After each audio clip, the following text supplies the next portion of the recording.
UNICEF, our exclusive partner in the Philippines, is proud to be here and make a modest contribution. I've just been so impressed with everything that you've done over here.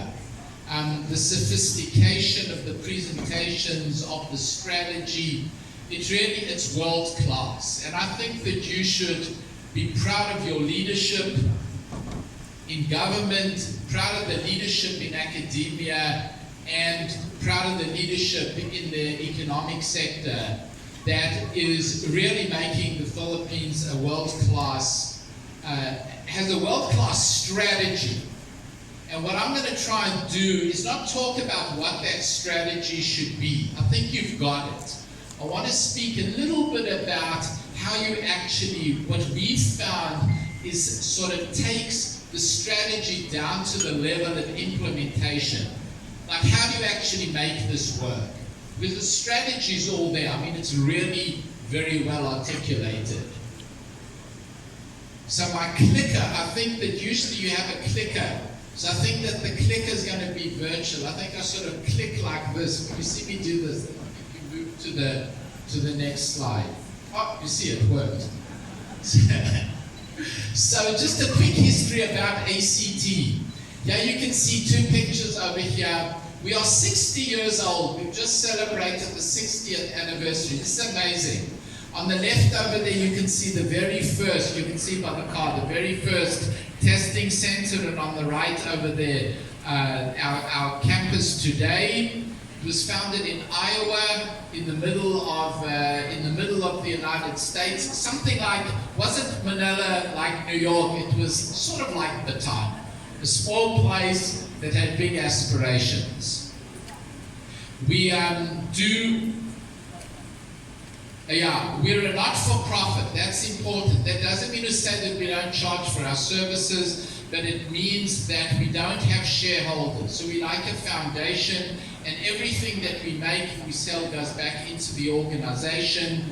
We work in 50 states, 130 countries, and the thing that the ACT is most well known for is its college entrance exam, and about half of the people in the US take that.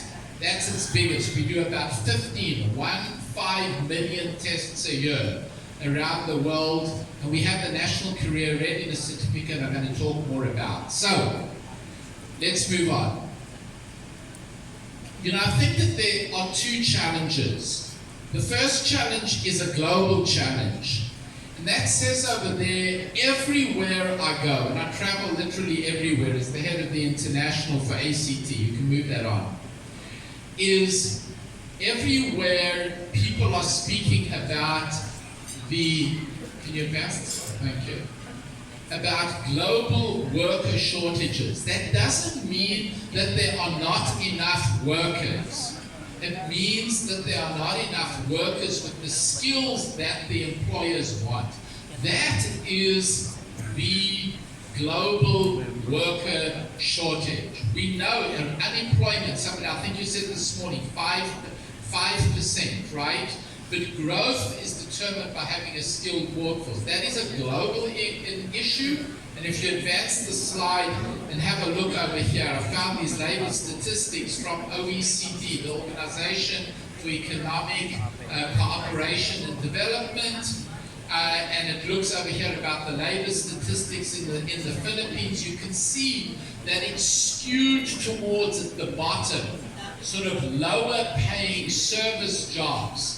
And at the top is where are the higher paying, higher skilled jobs. And that's what your national strategy is trying to change. By the way, OECD as well, you can move that on.